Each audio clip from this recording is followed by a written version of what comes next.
Thank you. Good evening. This is the August 3rd, 2020 meeting of the Stevens Estate Long-Term Advisory Committee. The time is 5 p.m.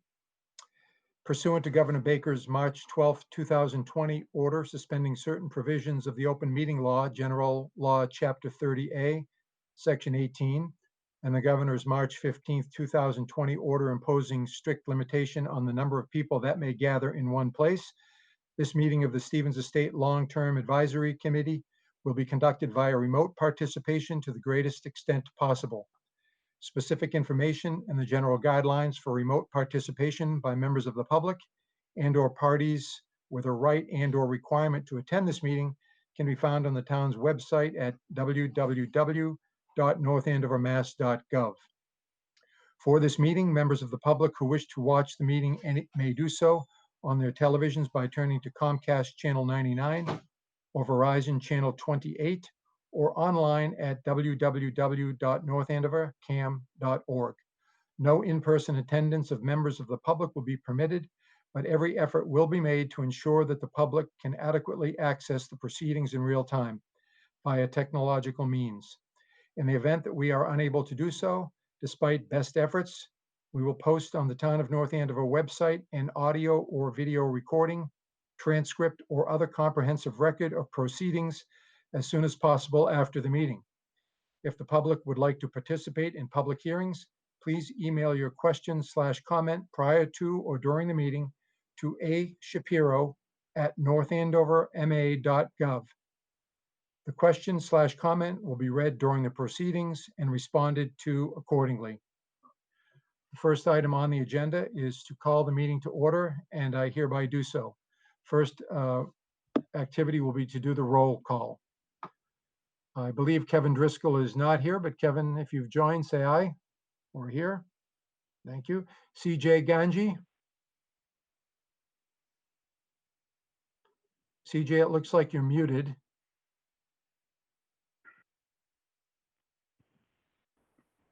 Here. Thank you. Jen Burns-Luz. Here. Jack Mabin. Here. Thank you. Joe Pelich is also not in attendance yet, correct? Right. Kathleen Stagno, also not in attendance. And Jim LaFond is here in attendance. So we have 4 in attendance. We do have a quorum. Also on the meeting is Andrew Shapiro. The second item of business on the agenda is the selection of a volunteer recording secretary. Jim, I can do that. It's not a problem. We're at the home stretch here. I'll take care of it. Great. All right. Andrew has volunteered, unless there's someone else who'd love to do it. Thank you, Andrew. Item number 3 on the agenda is the acceptance of the minutes from the March 9th, 2020 meeting. This was kind of the forgotten meeting. We last meeting before COVID-19 interrupted everything. Those minutes were attached to the agenda, so hopefully everyone has had a chance to look at them. And if so, I would entertain a motion to approve those minutes. This is Jen Luz, so moved. Okay, the motion has been moved by Jen Luz. Is there a second? Second by Jack Mabin. Second by Jack Mabin. Is there any discussion? There being none, we'll take a roll of those in favor of accepting the minutes of the March 9th, 2020 meeting. CJ Ganji. Aye. Jen Luz. Aye. Jack Mabin. Aye. And Jim LaFond votes aye. The motion carries 4-0. The next item on the agenda is the acceptance of the minutes from the July 21st, 2020 meeting. This is our latest meeting, and I apologize. I just got these minutes to everyone sometime around midday today. So again, I don't know if people have had the opportunity to review them, but if so, I would entertain a motion to approve the minutes before any discussion.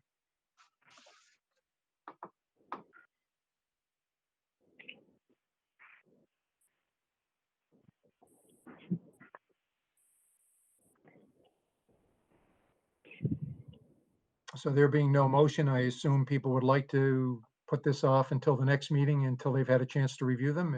Is that the consensus?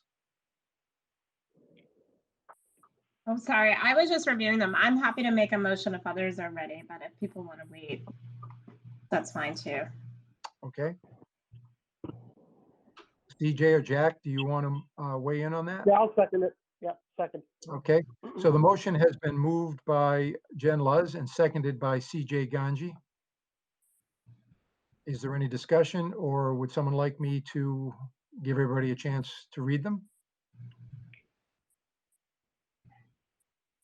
There being no comment, I will move the motion to approve the minutes of the July 21st, 2020 meeting. And again, this will be done by roll. CJ Ganji, Aye. Jen Luz, Aye. Jack Maben, Aye. and Jim LaFond also votes aye. Motion carries 4-0 for the approval of the July 21st minutes. The next item on the agenda is item 5, discussion and vote regarding draft recommendations and report to select board. Obviously, there was an attachment of the first draft of this recommendation. It was attached again to the agenda, so hopefully everybody's had a chance to review it. What I'd like to do as far as working on this is I would like to give an opening introductory few minutes to Jen, who prepared most of the document with Andrew. Andrew, also, when Jen is finished, if you'd like to make comments, feel free. After that, I will open it up to questions and comments from committee members. And then Andrew, if we do have any previous comments from the public, or if we have any public input at this time, you could bring those in at the end of the committee member comments. Is that okay? So if it is, Jen, I'd like to turn it over to you for a few minutes, and you can guide us through the draft. Sure. I hadn't really planned for this, but happy to do this. Huge props really go to Andrew, who did most of the labor on this. He did a great first draft.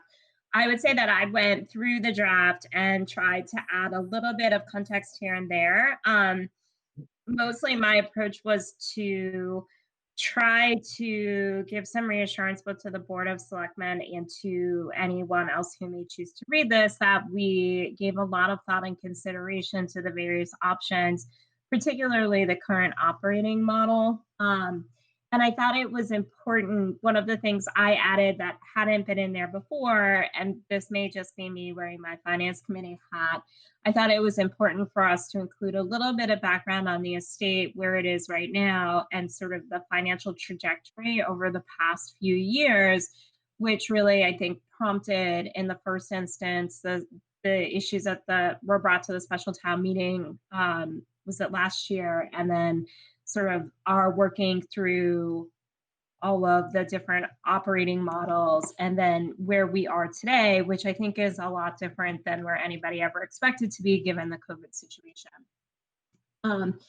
The report really lays out sort of our mandate from the Board of Selectmen, and then gives a little bit of that background about the Stevens estate, talks about the different models that we looked at, the research that we did, some of the available sources of funding for the estate's operations. As we all know, it's mostly self-generated, but there are some additional CPA funds that may be available.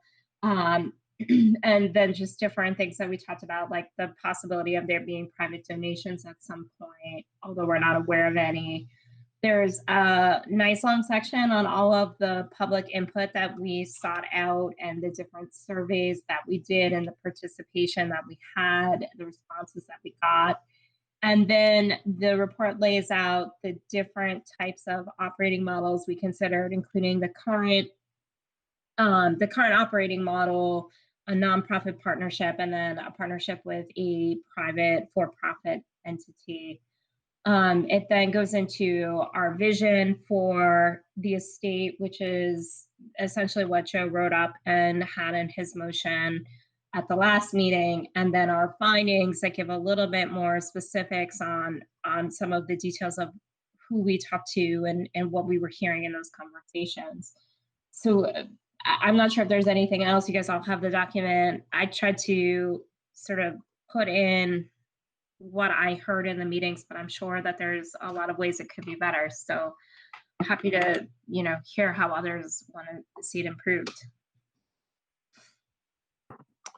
Thanks, Jen. And yeah, I didn't mean to underestimate how much Andrew worked on this as well. So thank you, Andrew, as well.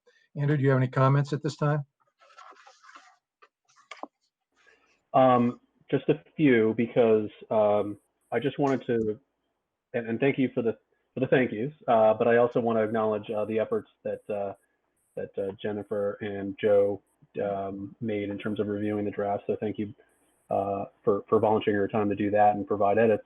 I did want to go through a few edits that I made beyond what Jen provided, just so people are aware of where the draft currently sits, at least in my version of it. Bear with me as I queue things up for myself.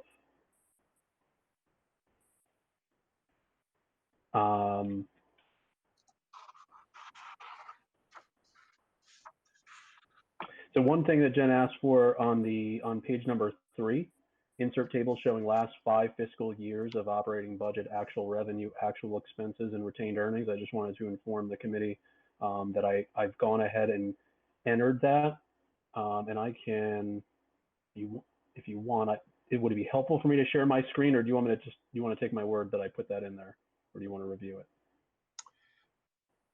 Well, personally, this is Jim. When I saw that in there, I pulled up, a previous document that had been provided with the past 5 years because we had just closed out the fiscal year. Is it any different than that information? Not tremendously. So what the information I input was basically information that you've previously seen from the retained earnings statements, which do go back roughly 5 or 6 years. The only adjustment beyond that would be for the operating budgets themselves.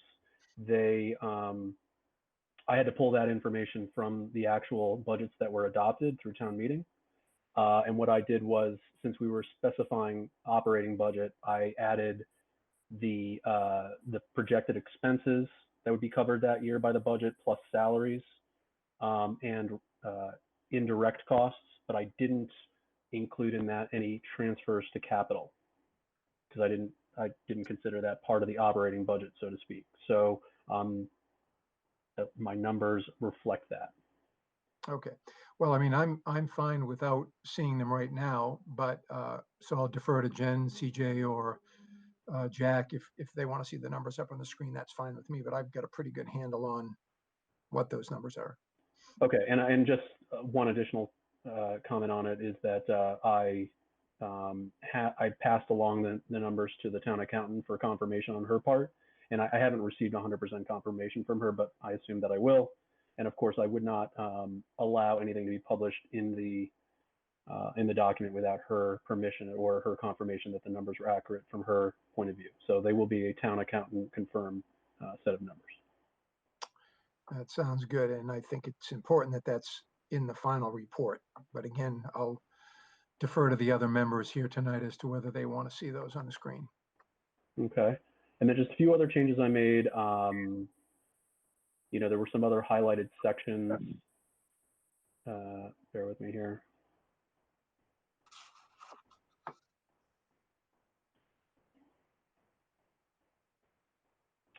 On page 4, confirming that representatives of the trustees of Osgood Hill who attended every committee meeting.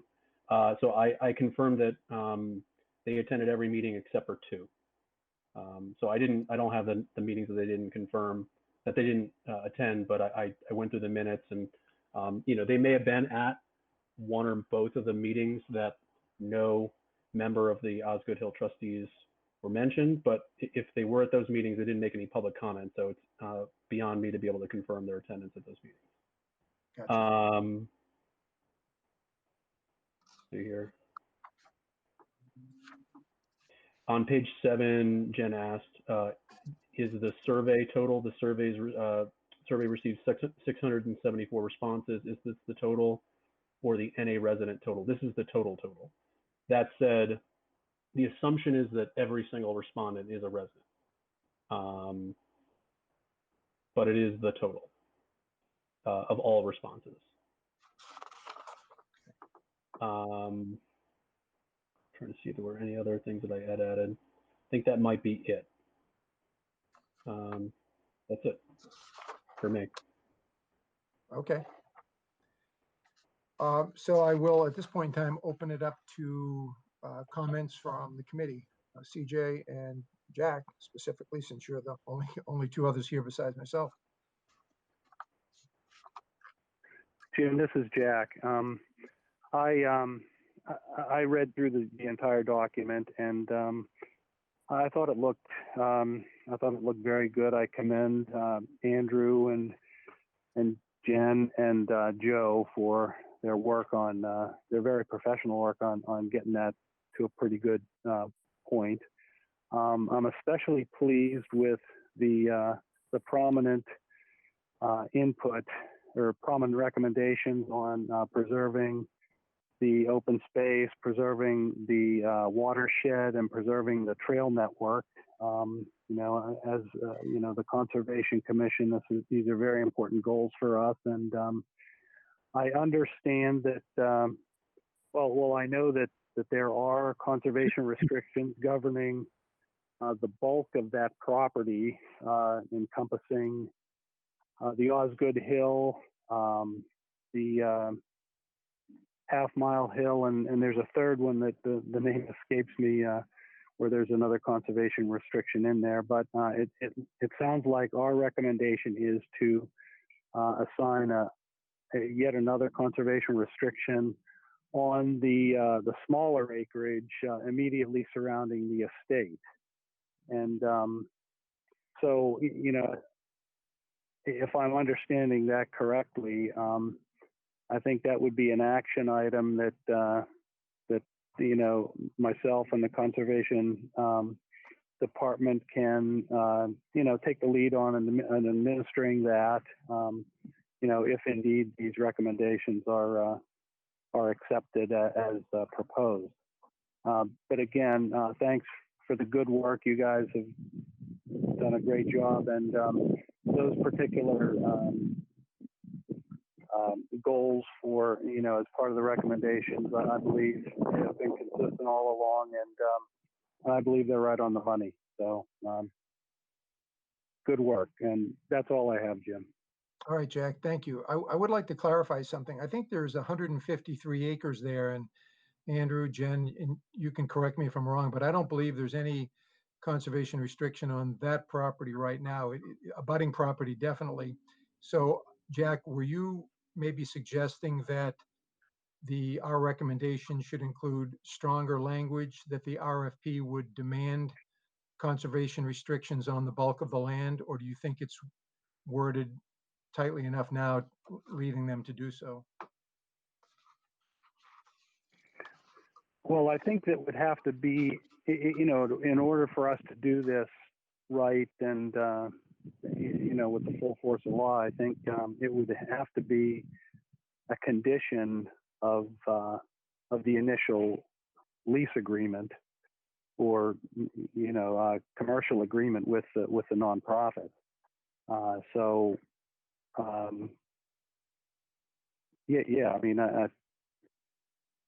A conservation restriction on the unprotected acreage, I think, needs to happen in order for that to be executed properly.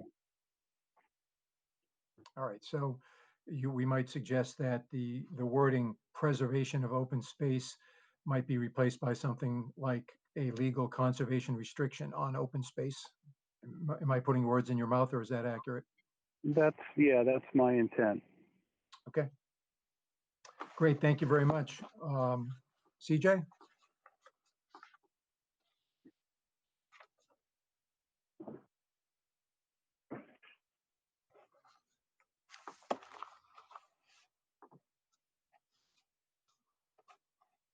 Any comments, CJ?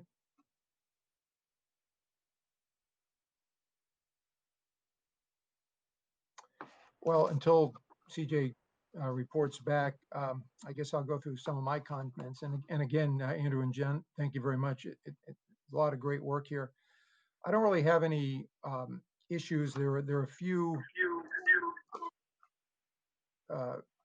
places where I might have some input, particularly when comparing models with the pros of a model and the cons of a model. I think that we might want to delve into a little bit more detail. And the reason being is that I think, we spent quite a bit of time researching the current model. And I think that, some of the things that are pointed out as a con for the current model, for instance, a municipality has to abide by prevailing wage laws, et cetera, which puts us at a competitive advantage. That's not listed as a con for a nonprofit organization, yet it might be my understanding, and again, Andrew, you can pipe in, but in our discussions with town manager and others, that same nonprofit organization may be held to the same standard and required to abide by prevailing wage. So therefore, to be honest, it's a con for that particular item is a con for both models. And there are a few other examples where, again, the lack of current business due to COVID-19 is going to be a con for some nonprofit organizations potentially, as well as it is for us. So, we were tasked with coming up with a best model and possibly a alternative. I don't know that it's necessary that we give an alternative as, for instance, for-profit organizations, but I think in the maybe better detailing of the pros and cons of each of the two models that we really looked at intently, the nonprofit model and the current model, that might give the selectmen a little bit more insight into our research and why we're leaning the way we're leaning.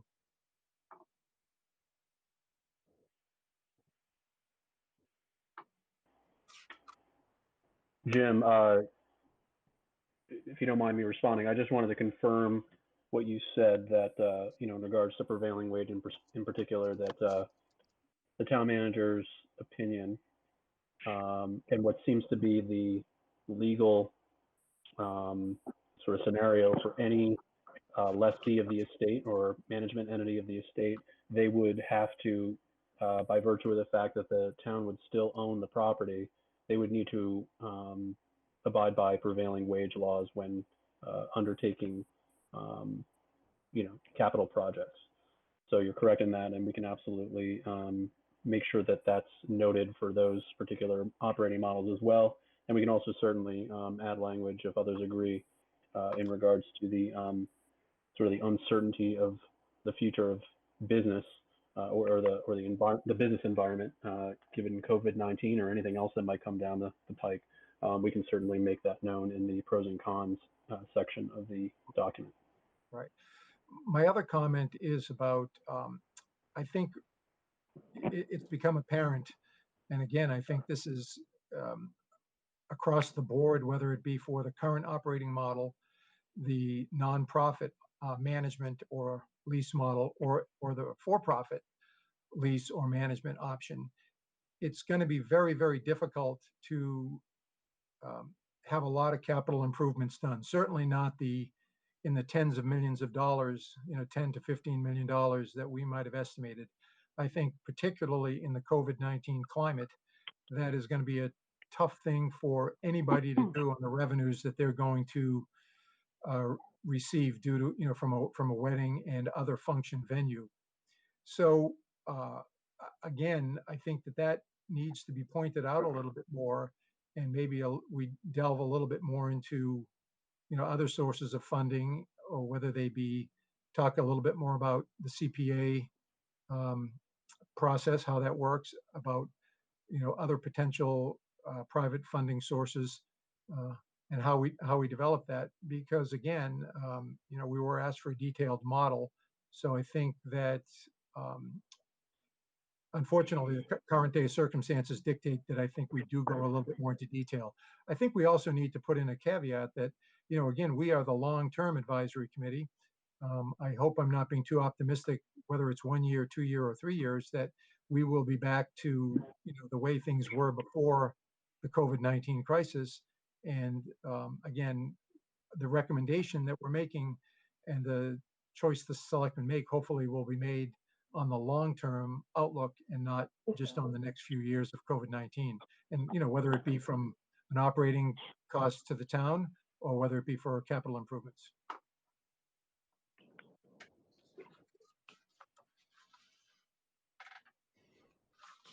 Can you guys hear me now? Yeah, we can, CJ. Okay, thanks. Yeah, I just wanted to add, I think we should add some language into this because, we know there was some confusion the last time about the historic preservation restrictions. So maybe add something in that just says that, anybody undertaking, a lease or management agreement, understands that any renovations or upgrades to the property need to be brought before the historic commission so that we in turn could bring it to Mass Historic for approval. Understood. So just like Jack had requested stronger language for protection or preservation of open space, we would put a little bit more or stronger language, or the actual language in there from our preservation restrictions for the buildings. Correct. Yeah. Right.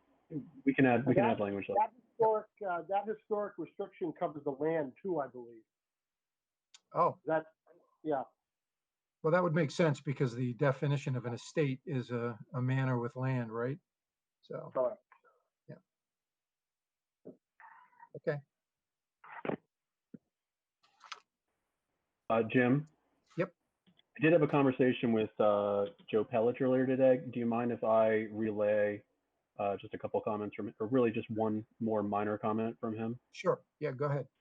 So I guess I would just put it back to the committee. He was looking at this is relatively minor in the grand scheme of the document, but just the section with acknowledgements, who we're thanking and so forth. And he was like, he felt like maybe he wanted to pose to the committee if we even really need to have that section. So happy to entertain any motions to strike that section altogether if people think it's superfluous. And if not, he would also, the main people that he wants to attribute thanks to would be the town manager. He also wanted to put in an acknowledgement for Lori Burzlaff because she had been working on this issue for quite some time. And he just felt like some thanks needed to be attributed to her if we were going to include people. So if folks have thoughts on that, I'd be happy to entertain them. I was just going to throw that out there since he had mentioned it to me. Yeah, thanks for that. I can go either way. I actually, when I saw my name there, I'm really not too enthused with that. I like to believe that I'm not, I'm just one of 7, and I kind of like to leave it at that. We've all had what I consider to be equal and respected input. But again, there have been some people, Joanna and Steve too, for instance, and yourself for that matter, Andrew, people who have kind of gone above and beyond not being on the committee. They're still had put in a lot of time. So, we can leave that open as far as I'm concerned. I'd like to acknowledge people, but I'm not tied to it either. So, again, I'm open for discussion on that. I'm happy to have the section in there. But I'm also happy to see names drop, particularly my own. I did have one more comment too, and I wanted particularly, I'm not sure whether this was from the wording in Joe's original motion last meeting, or whether Andrew, you might have put it in, or whether Jen might have put it in, but this is on page 10. And it appears actually, I think, again, somewhere else. But on page 10, the very last paragraph, it reads, "The nonprofit organization entrusted with the estate's operations shall have a proven track record of stewardship, public engagement, etc." I'm not really sure that, I guess it depends on what we would really like to see the outcome. But there's one word in there, and it's the word shall. shall have a proven track record, that kind of bothers me, because that's going to restrict it basically to probably one or two organizations.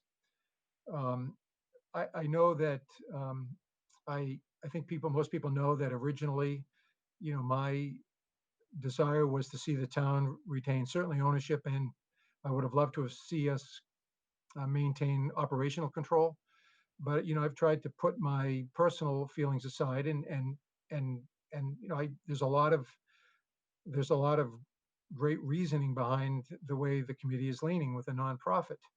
That said, I think that there is an organization. I referred to them previously as a fictitious organization, but I believe there is out there somewhere a Friends of Osgood Hill or a Friends of the Stevens Estate organization.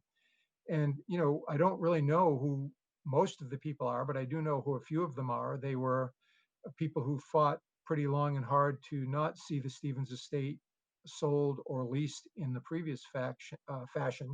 That was at 2019 town meeting. And I would love to see them have the opportunity potentially to respond to the RFP. However, that organization probably does not have a proven track record of stewardship, public engagement, et cetera. But they probably do have some, and they also may have some appeal to the town, to the Board of Selectmen, if they were to submit a proposal, based on the fact that they probably are mostly people from North Andover who would really like to see a higher level of access to the facility and to the property that we might see with a private or with a nonprofit organization that is taking over either via lease or management contract. So I don't know. I'd like to hear comments from other people to see if that word "shall" might be a little bit restrictive feeling to them.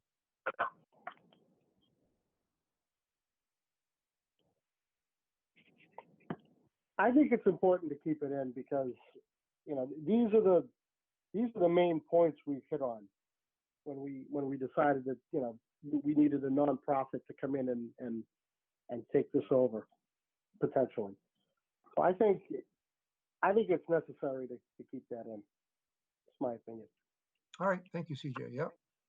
Others, Jack or Jen? This is Jen. Sorry. I tend to think it's important as well. I think it's important that if we're saying that an organization should take over responsibility for the estate, that it be an organization that we think is capable of doing so in a good way. And I don't know how we would do that without sort of ensuring that there is some sort of track record that they have. I like the word "shall," but I think if others agree with you, I would be okay changing it, but I prefer to keep it. Okay, well, so noted. I think my reasoning is that if you took the word "shall" out and replace it with "should," then when proposals come in, obviously there will be a method or a weighting tool that we will use to determine. And obviously, an organization with that would meet the "shall" criteria would be weighted more heavily, but it would not preclude. Here's that word again, preclude. It would not preclude someone from applying if they didn't have vast experience in that field, but brought other things to the table where they might do a little bit better on the weighting scale, such as public access for the citizens of North Andover. That was my reasoning for losing it. I don't think we'd lose an organization, say like Trustees or Audubon, or Mass Historic or someone else who might want to submit a proposal, but I think we would lose, a local grassroots organization that might want to respond if we leave in the word "shall." I just don't think an organization like that would have the ability to run and maintain something like the estate. Fair enough. Jack, would you like to weigh in on that?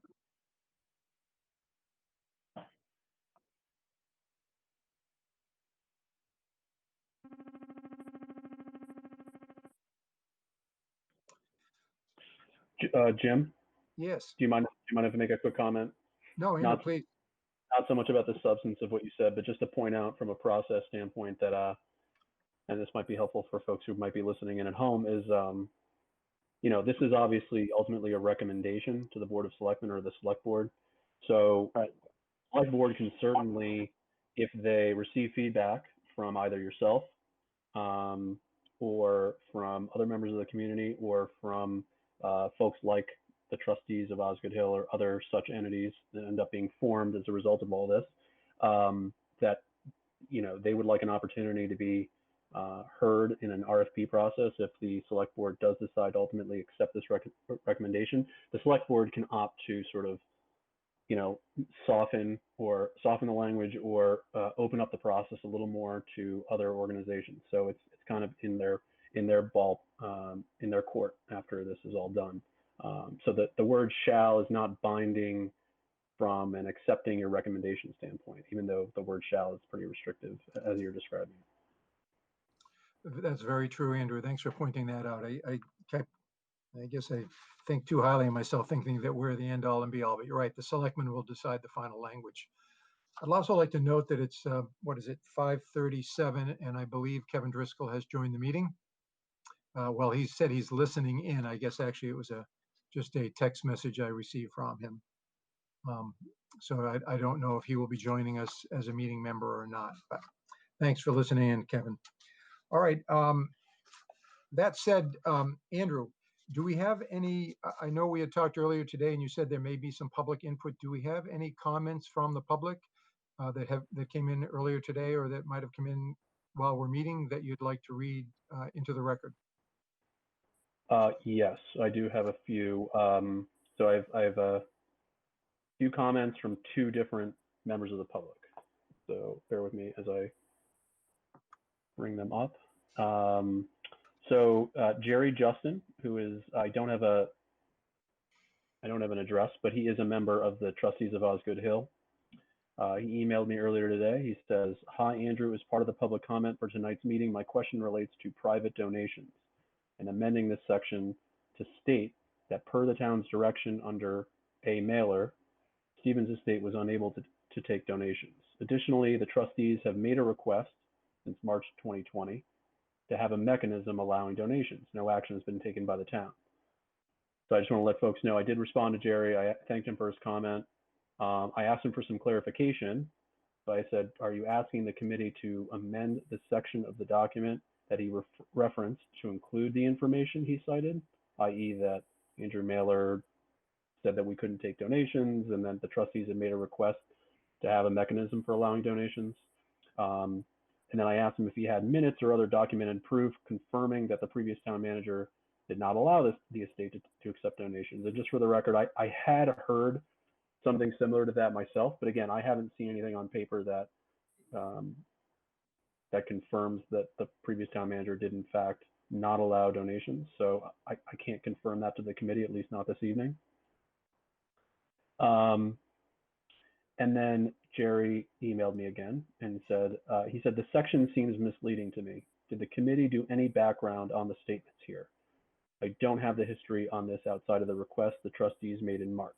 When he says trustees, he's referring to the trustees of Osgood Hill. And then I just asked him to clarify a little more on what he's finding misleading, whether it was the whole available of sources of funds section or just the subsection about private contributions, and and if so, what specifically was he finding to be misleading? And I did also reach out to Melissa about the donations issue, private donations for the estate. She confirmed that, Melissa, the town manager, she confirmed that the town is able to accept private donations, and that in order to do so, someone would need to obviously request that a donation be made, or say that they want to make a donation. They would have to specify for what it would be used at the Stevens Estate, and it just could not be used for town salaries. And the select board would then have to accept that donation. But the town is in a position to accept donations. It can do that. The other comment I received, there a few comments. They're from Jean Irwin, 64 Colgate Drive. She is also, for the record, a member of the Trustees of Osgood Hill. I'm pulling up her comments as we speak. Give me one moment.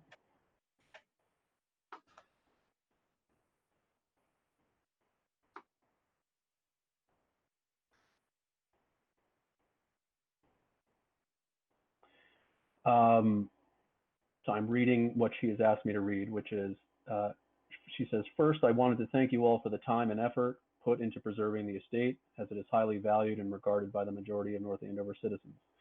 Next, I kindly request that you consider the option of an RFP for a semi-exclusive catering company. Joanna, she's referring to Joanna Collantine, the director, myself, I am a certified Massachusetts public procurement official, and Lori Burzlaff have been developing an RFP for the past couple of months. The distinction of a catering company versus food service management company, such as Elegant Banquets. With a catering company, we would still keep all of the town's intentions for the Stevens estate. Then she provides an excerpt of that RFP, which states the Stevens Estate Long-Term Advisory Committee recommends, oh, I'm sorry.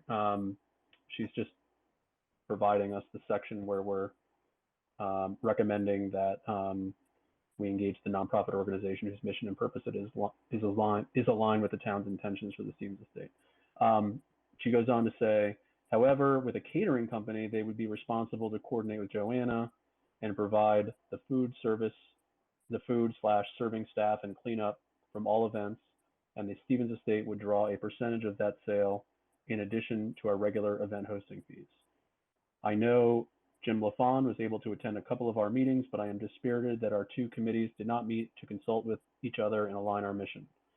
You would find we have all the same goals, for the estate to thrive and not inflict any burden to the town. Also, please clarify that the enterprise fund is designed as below. And she provides some information that seems to be either directly from or from a summary of General Laws, Chapter 44, subsection 53F and balancing an enterprise budget. Says the budget in the enterprise fund must be balanced with combined revenues and available funds being sufficient to cover the proposed total service cost as depicted in Table 1 below. An enterprise fund may be balanced in one of three ways. It may be budgeted as self-sufficient, it may have a budgeted surplus, or it may have a budgeted subsidy. And then it just goes on to describe a budgeted self-sufficient budget, a budgeted surplus, and a budgeted subsidy. I have a few other comments from Gene, if you don't, unless, Jim, do you want me to stop there before I keep going? No, let's get them on the record. Okay. She also notes in a separate comment, there was a $100,000 private donation at the end of last year. We intend on creating a revenue source for donations off the webpage. Again, in our plan, we can meet on and review. And I think she's referring to if the two committees were to meet, that can be discussed. And just, I'll just interject with one comment, if I may, Jim, on that. Yes. On the $100,000 donation, that's something I had heard. I don't know that the donation was actually made. I could be wrong. So I don't have confirmation that there's a $100,000 donation that went directly to the Stevens estate. I think there was a discussion that someone was interested in making that donation. I don't know if it was actually executed, and if so, what it went toward.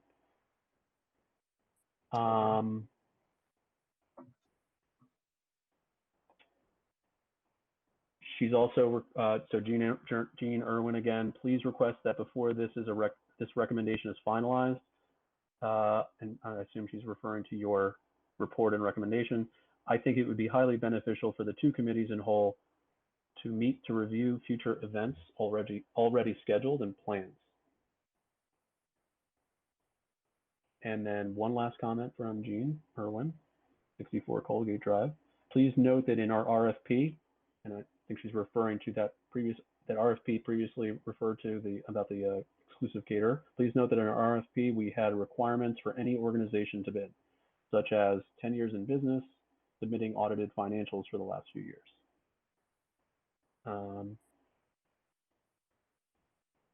And that's it. All right, well, thank you. All right, would like to open it back up to members of the committee for comments about the public comments or other comments you might like to make. Hi, this is Jen. I guess I'm going to respond to both. I would say that on the issue of the donations, I guess that's a little bit confusing to me, and I'm not aware of that. We could probably, and we probably should tweak the language in the report to indicate what the real status of that is. And maybe Andrew, you could help us figure that out. I just would want that to be accurate. I would hate to be misleading about that. I would assume, and I thought I understood from our meetings before that we were, or that the estate was able to accept donations for capital projects, capital improvements, and the like. But if that's incorrect, then we should fix that.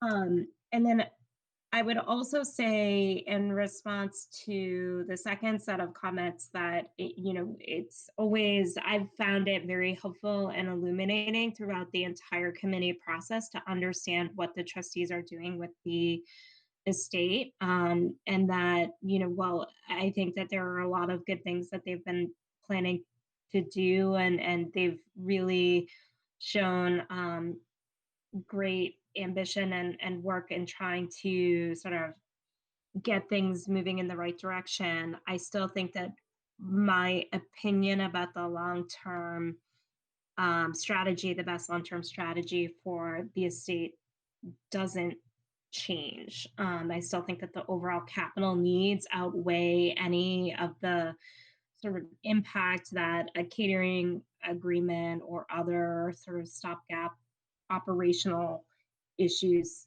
might bring. And so I guess I would just say thank you for that comment, because it is interesting to hear what they were planning. Jen, do you have any interest in having a combined meeting with the Osgood Hill trustees? I would probably choose not to attend that, but just because personally I'm overwhelmed with meetings. I think that we've had representatives from their group at almost all of our meetings. We've received public comments from them throughout. I feel like whether it was Ellen before or now, these other comments, I think we've gotten a lot of insight and input. We've met with Joanna twice at meetings and once during our tour of the facility. I'm not sure that my sense was that the plans that they have are very immediate and near term, whereas we were asked to look at a much different question, which is the long-term mandate of what's best for the estate and the town. And so I'm just not sure that further meetings at this point where we've decided on our recommendation are going to be helpful. It's certainly not going to impact my decision. So I would say, at least for me, no. All right, thank you, Jen. Jack or CJ?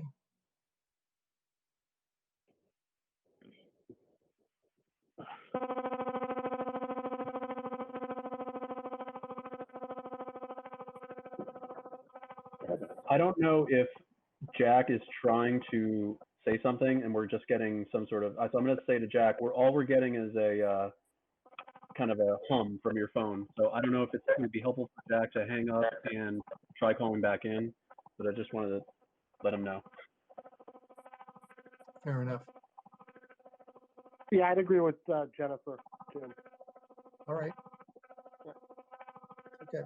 Yeah, I hope I haven't been remiss. I've actually, the prior chair of the Osgood Hill trustees, Ellen Mosier, to her credit, she had tried to, get me to attend meetings, which I have in person and also listened in. But I was always a little bit reluctant to meet as a dual committee, or a double meeting, whatever the proper terminology is. And to kind of go back to one of Jean Irwin's comments tonight is that she would have liked to have met to try to align our goals.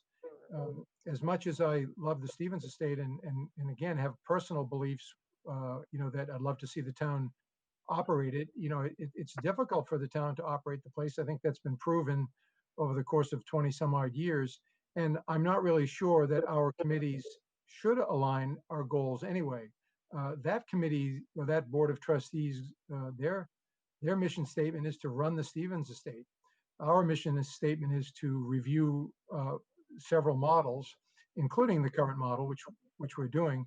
But again, I don't really think we can align. And I think Jen and CJ have put it pretty bluntly. I think Joe has in the past that we see we're leaning toward a model to bring in a nonprofit to see how they can affect change and run the estate. Jack, I see that. Are you back with us, and would you like to make comment? Yeah, Jim, I just rejoined. Can you hear me now? We sure can, yes. Oh, great, thank you. Yeah, I was talking, and I kind of agreed with Jen too that what the trustees are doing now is kind of beyond what we've moved past them. I think they may be a resource to the nonprofit that could that would be winning the bid, and I think we should view them as that. That's really all I had to say. Okay. All right. Well, unless there are other comments at this point in time, I guess the question remains, where do we go from here? And obviously, I think that there have been some substantive comments. I assume that Kevin and Joe are also, going to have comments. Joe and Jen had both offered to, to take this draft and run with it. So I did have a conversation with Joe this morning. He indicated that he hadn't gotten his comments together, but he had some. So I don't know whether the pleasure of the committee is to, go right on to new business and then vote on our next meeting date and take those comments from Joe and Kevin and wrap them in with the comments that were made tonight for a second draft. So I guess that's the way I would be leaning, but I'm willing to listen to the pleasure of the committee members. Or Andrew, if you have a recommendation, that would be welcomed as well. I'll just quickly say I feel like I got a good flavor for what folks are looking at in terms of some improvements or tweaks that can be made to this document. I'm happy to incorporate them into the document and take any other edits that folks want to send my way. And that would include Kevin and Joe, who are not on the call currently, or Kathleen. Sorry, Kathleen as well, correct. And then I know I'd have to take a look at the language. I don't know if the language said that we need to deliver the recommendation to the Board of Selectmen by the 15th, or just have made the recommendation, like confirmed it by the 15th. But either way, we'll, if we want to hold to that, so I'd say we would need to take a vote to continue this item. To say that we want to, that I should go ahead and incorporate the edits that were discussed tonight. And then we should vote on when our next meeting is. And then we should, if folks want to stick with the August 15th deadline, so that means we'd have to meet again next week, obviously before the 15th, or we can certainly entertain a vote to extend the deadline and meet, let's say, the week after, for instance, or, that's another option, just to throw that out there for people to consider. I think we should meet next week. I think we should stick to the schedule. I think we're making some good progress. I don't think we need. I think adding any more time is just going to slow things down. I think we should just meet next week and put an end to it. Make a decision. Okay. All right then. So I guess at this point in time, I would entertain a motion that we instruct Andrew, with the help of Jen and Joe, to take tonight's comments and to work them into the draft to develop draft number 2. Is there a motion to that effect? So moved. CJ. Motion has been made by CJ. Is there a second? Second by Jack. Second by Jack Maben. Any discussion on the motion? So I will again take a roll. So when I call your name, please respond by saying aye or yes. CJ Ganji, Aye. Jen Luz, Aye. Jack Maben, Aye. and Jim LaFond will vote aye as well. The motion carries 4-0 to allow Andrew, Jen, and Joe to update the draft based upon tonight's comments. Andrew, I don't have anything for new business. Is there anything that came in the course of the last few days since the agenda was posted? No. Jen, CJ, or Jack, is there anything under new business that you would like to bring up? Nope. No. No. All right, thank you. Then Jen, anything from you? Nope. Okay, so let's move on to future meeting date. Again, if we do want to stick with that August 15th deadline, as we only have 12 days. So, I'll throw out there next 10th, 11th, or 12th, August 10th, 11th, or 12th as potential meeting dates, and I'll throw out 5 p.m. as a meeting time. Does anybody have any? Let's start with Monday. Either of those days is fine with me, Jim. Okay, CJ, Jen. Sorry, that's fine with me. Okay. Yeah, and Jack. Monday and Tuesday are better for me, but all 3 days will work. Okay. That's okay. Andrew, do you have any idea whether those dates are available, or is with Cam, or do you assume that they are because of the time? So can you just give me a second to scan a couple things before I Sure. give you the A-OK on that? Give me 1 second here. Right. The other point I'll bring up while you're looking at that is that Kathleen was the one who originally had asked for Monday night as opposed to Tuesday. So I'm assuming maybe Monday nights are a little bit better. I know that's a dangerous assumption. Joe had also responded yes, and Kevin yes. So again, things came up, but I think Monday night might be a night that works. So Jim, one thing I want to mention is the trustees of Osgood Hill are looking to meet, and it hasn't been actually officially posted, but they're looking to meet on Wednesday the 12th at 5 p.m.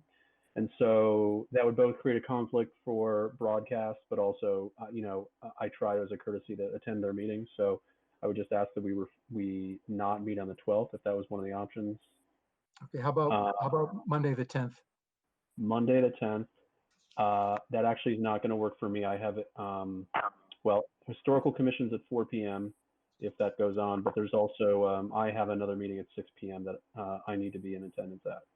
Okay. How about Tuesday at 5?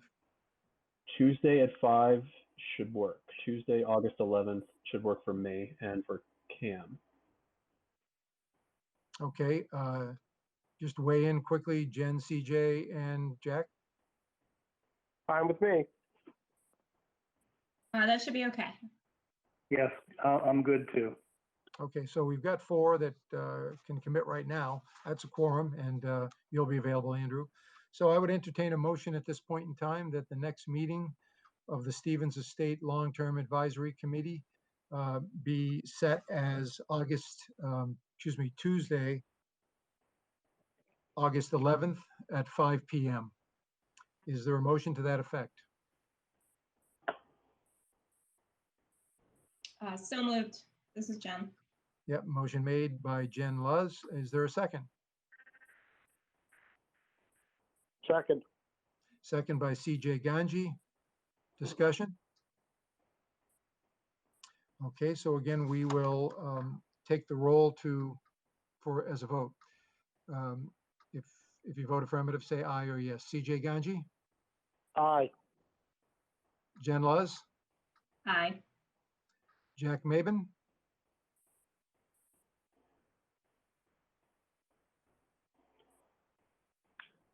Jack might be. Jack, are you there?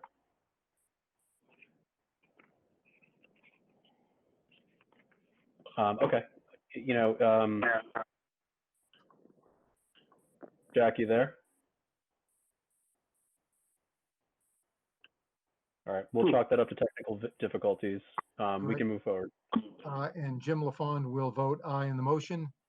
So the motion carries 3 votes for, 1 unrecognizable. Let's call it that, or unconfirmed.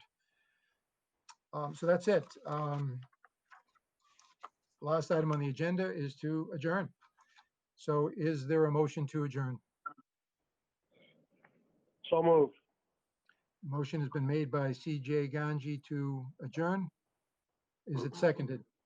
Second. Seconded by Jen Luz. And again, we'll vote by roll. C.J. Ganji, Aye. Jen Luz, Aye. Jack Maben, I voted in favor of the August 11th meeting, and I just called in again, so I don't know what we're voting on for this. This is the motion to adjourn, Jack. Motion to adjourn. I vote in favor. All right, then we're going to let the record show that the vote to establish the next meeting as Tuesday, August 11th is 4-0, and that the vote to adjourn is 4-0 as well. Thank you very much, everybody, for all your work and for attending tonight. I appreciate it. And we will see you all next week. And that's it. North Andover Cam, we are off. Good night. Thank you all.